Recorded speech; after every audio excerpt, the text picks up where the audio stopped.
Dan untuk mengetahui informasi terbaru kondisi terkini yang ada di Cianjur, saat ini kita akan bergabung langsung dengan konferensi pers di Pendopo Bupati Cianjur berikut ini.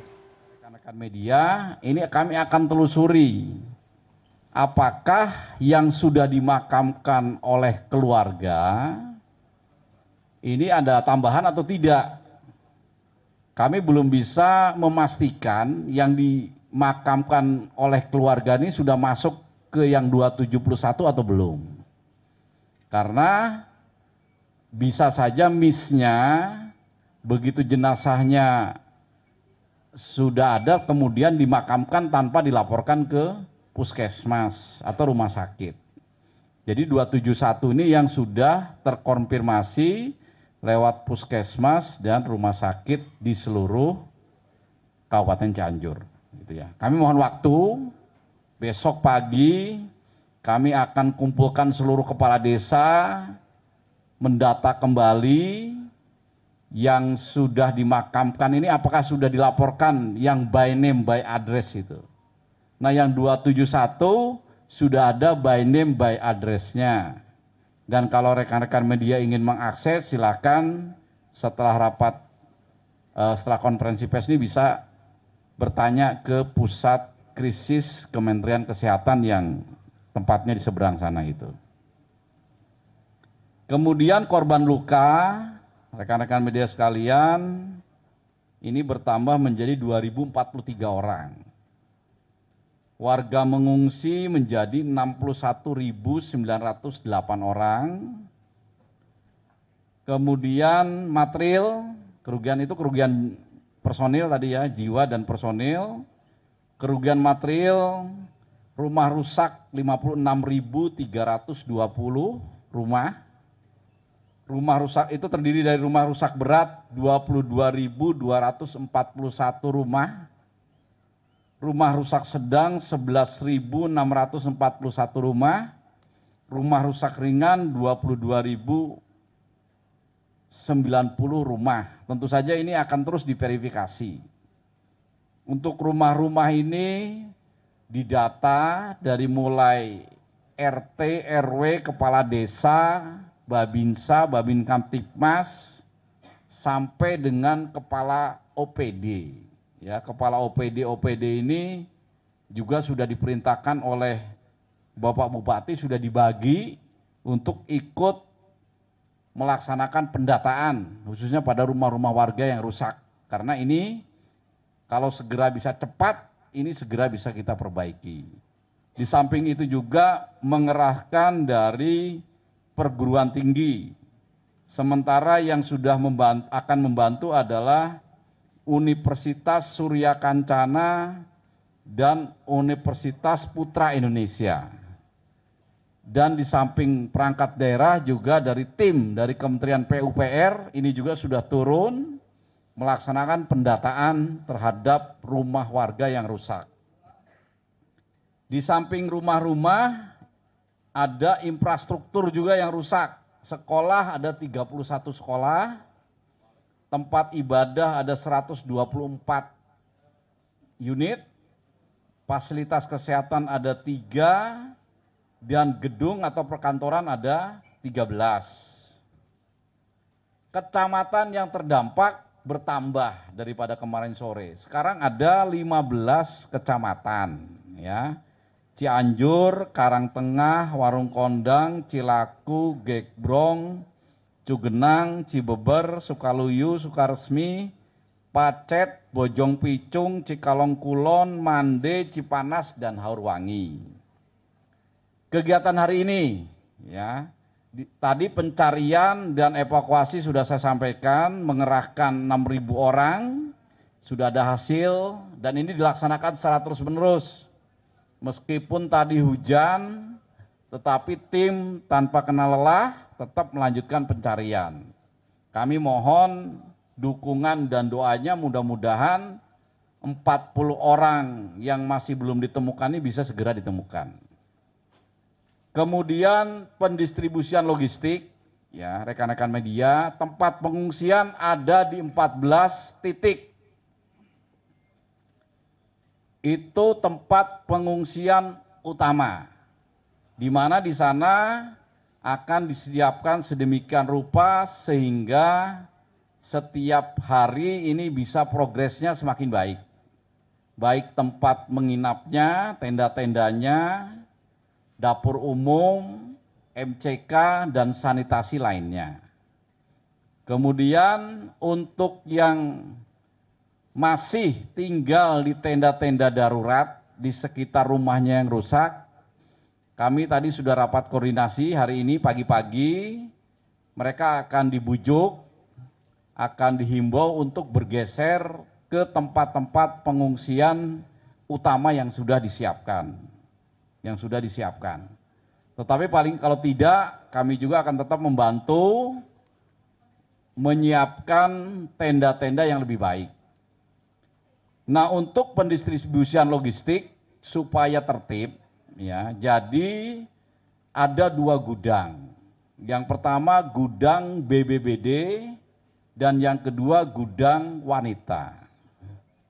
Semua logistik baik dari pemerintah atau bantuan dari manapun diharapkan melalui posko utama, ya, di depan pendopo ini, kemudian nanti logistik itu akan disalurkan atau disimpan di gedung BBBD, gudang BBBD dan Balai Rancage atau gudang wanita, gedung wanita. Setiap jam 8 pagi, para camat sudah mengajukan kebutuhan di masing-masing kecamatannya. Jam 9, Dinas Perhubungan Provinsi Jabar, Kabupaten Cianjur, TNI, Polri, BNPB, BBBD, dan semua yang terlibat ini menyiapkan armada truk. Jadi kebutuhan dari logistik di tiap kecamatan segera pagi-pagi didorong ke kantor camat masing-masing. Setelah itu para kepala desa dibantu Babinsa dan Babin Kamtibmas, ya, ini segera mendistribusikan ke titik-titik pengungsian itu. Jadi tidak ada lagi yang satu sisi mendapat logistik yang berlebihan, di sisi lain ada yang tidak mendapat logistik. Karena nanti yang akan bermain di lapangan adalah para kepala desa, Babinsa, Babin Kamtibmas yang paham kondisi daerahnya masing-masing. Itu untuk distribusi logistik. Kekurangannya tentu saja secara berjenjang dilaporkan. Nah, ini juga untuk menjaga jangan sampai distribusi logistik ini justru menghambat proses penanganan pencarian, evakuasi maupun penanganan pengungsi. Maka dalam kesempatan ini rekan-rekan media mohon menyampaikan juga kepada masyarakat ataupun secara perorangan, organisasi masyarakat, pengusaha dan sebagainya yang ingin membantu masyarakat terdampak itu sebaiknya satu pintu melalui posko. Yakin bahwa barang-barang itu akan disalurkan kepada yang berhak. Baik bantuan berupa logistik, barang maupun dana. Jangan bergerak sendiri-sendiri, karena kita ketahui bersama ini cuaca juga hujan, jalanan becek, daerah-daerah bencana ini rata-rata jalannya kecil. Jadi numpuk, macet. Hari ini ada beberapa keluhan.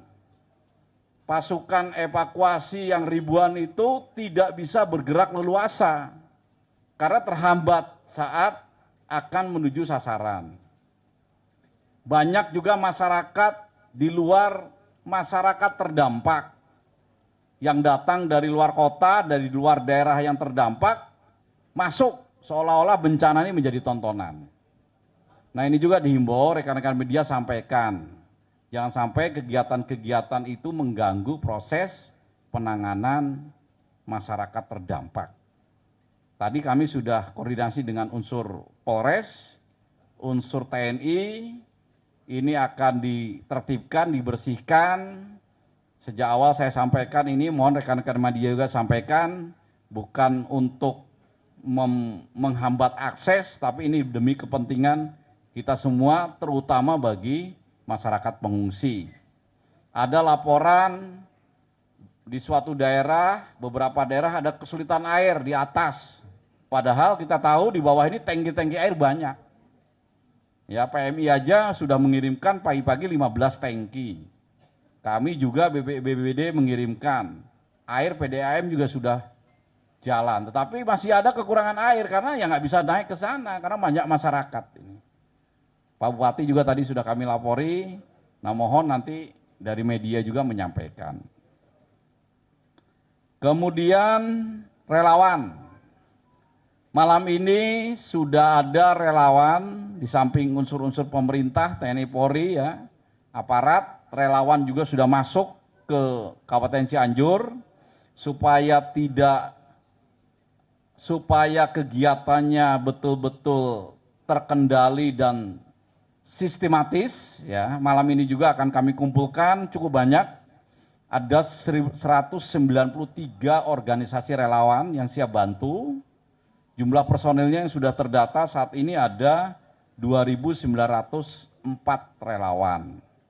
Nah, ini relawan-relawan ini akan kami manfaatkan baik dalam kegiatan pencarian, pertolongan, dan evakuasi korban, dalam rangka membantu distribusi logistik kepada para pengungsi, juga membantu terkait dengan pendataan bagi rumah-rumah warga yang rusak dan infrastruktur maupun kegiatan-kegiatan lainnya.